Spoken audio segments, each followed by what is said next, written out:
So you can have one tube fail in a two-tube fitting and they'll both go out. And unfortunately, that's just the way the technology works.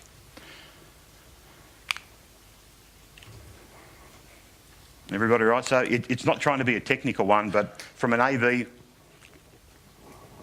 point of view, trying to give people a little bit of a background about the way that the technology works out there, what we have to do to be able to control it, and embracing the opportunities that we've got, not running away from the responsibilities that we've got to be able to manage it. As we come through, the different types of dimming capabilities that are available, primarily in the US, they still use 1 to 10 or 0 to 10.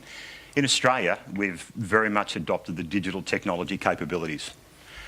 The downside of analogue technologies are there is voltage drop on the control cabling. And if I open up this last one, the Americans call it 4-wire capabilities. So we've got, over here, you've got your main supply coming in, which is typically left on.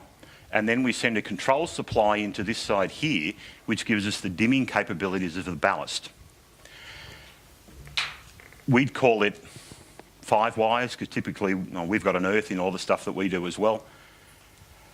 The main problems that we get with analogue dimming is that you get voltage drop on the control cable. So if you've got multiple fittings wired into the same control system, the first light might see 7 volts out of 10. The last light sees 5.5 volts out of 10.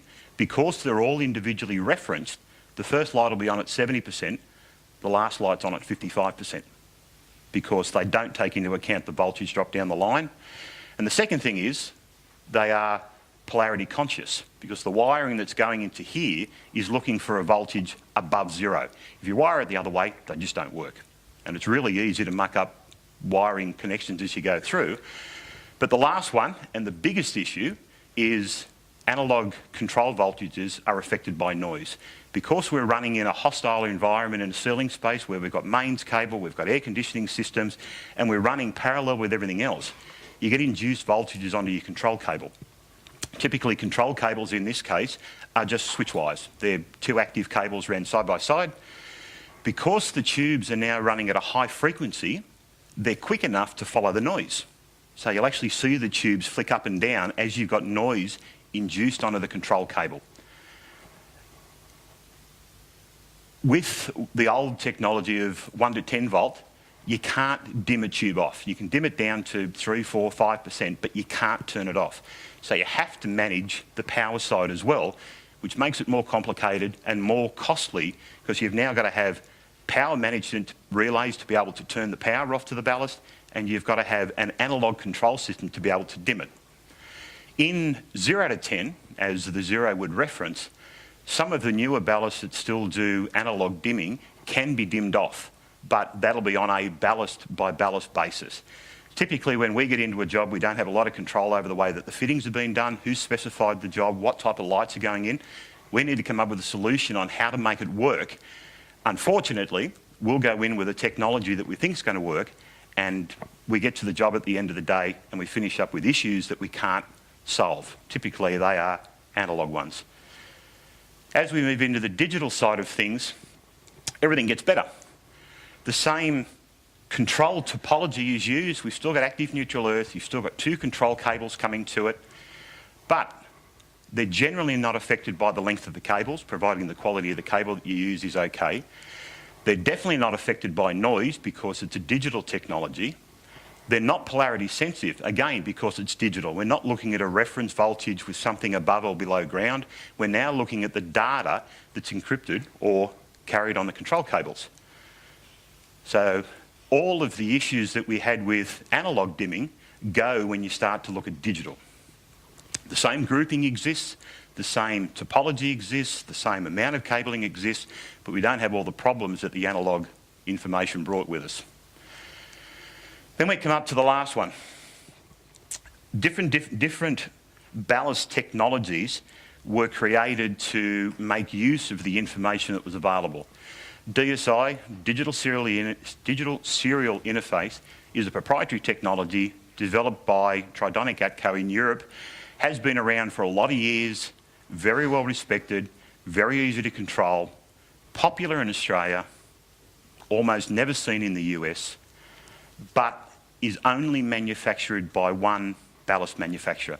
If you go out and buy a DSI ballast or you've got DSI to control, it will always be made by Tridonic because they haven't licensed anyone else to make the technology. The biggest benefit that we get out of DSI is you don't necessarily have to manage the power side of the ballast to be able to do it. You can dim them to 0 and you can turn them on from 0 to 5% and they'll work just fine. Now, standby power management is a whole other issue that electrically, even if you've got no control voltage being used, so the tube is off, you've still got 240 connected to the ballast. Because you've got something electronically connected, there is always some sort of standby power being used as part of the system. If you now look at a commercial building, you might have even just 2 or 3 watts, which is reasonably common for a ballast now, but you've got 10,000 fittings in the building, you've got 20 to 30 kilowatts of power sitting there and you haven't got a light turned on in the building. So even though the technology affords us the capability to be able to dim them off, it doesn't handle the power management side of what we should be doing with the 240 side. The last of the dimming technologies fluorescent is called DALI. Digitally addressable lighting interface, very popular nowadays. Almost every ballast manufacturer has a solution for DALI, and even though it started out as a fluorescent dimming technology, there are now DALI interfaces for LED, incandescence, dichroics, almost everything has a DALI interface. DALI was originally conceptualised by a group of ballast manufacturers from Europe who could see that the technology had benefits in the system, but there needed to be a standard set of commands that all ballasts should obey. Now, I preface a lot of what I'm saying in here with should or was meant to, because unfortunately, even though DALI is a published protocol and it's a well-respected technology, there's no governing body that vets compliance to the technology, so it's self-regulation. And the issue that we get from a controls point of view is the way that one ballast will work, or even different versions of the ballast from the same manufacturer, are different. It's something that we have to deal with as a controls point of view, because at the end of the job, when you're trying to commission your light fittings, get the job working, it's not the ballast manufacturer who made these things 12 months ago. It's not the fitting manufacturer that supplied them to the job 7 months ago. It's the guys that are on the ground right now that have got to come up with a solution.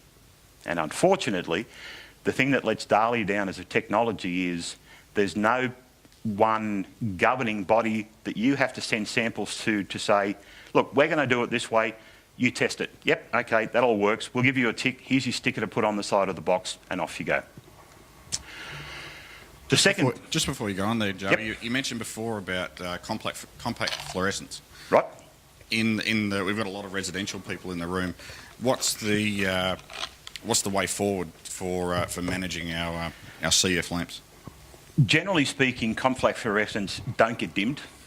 Can be dimmed, but generally speaking, don't. The downside of having a compact fitting is that the ballast and all the electronics is all in the base of the lamp itself. Because of the restricted space, they have the electronics that they need to do to be able to manage the striking of the tube, but not the electronics to be able to manage the dimming of the fitting itself. So generally speaking, CFLs don't get dimmed. You can buy them, they are dearer.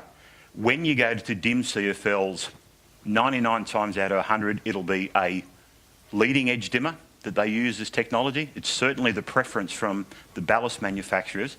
But again, from a controls point of view, anybody that's going to get into this level, and yes, it's a challenge, but it's also a massive opportunity for your company to be able to take a bigger slice of the pie that's in the job. You have to understand the technology that you're trying to use and develop a very good rapport with the suppliers of the fittings that are going into the job, and also get an understanding of the technology and who's going to make the equipment to get samples and know that what you're going to try and implement at the end of the job is going to work. There's nothing worse than getting to the end of the job. You set up a boardroom, your AV system works, your video conferencing's working great, you go over to the touch panel, you hit the panel, and the lights won't dim. You go to the main panel on the wall and they'll dim up and down, but you can't set your levels correctly. So there needs to be an understanding. It is one of the challenging points for our industry that the majority of the people that are here are AV background, not necessarily electric centric. There are massive opportunities to move forward, but there needs to be an understanding and also an undertaking from the individual companies to embrace the technologies, understand the pitfalls that there are in lighting control, and move forward in a way that gives you the best opportunity to be able to maximise your slice of the pie in projects and also minimise the impact that you're going to have if, for whatever reason, technology goes wrong.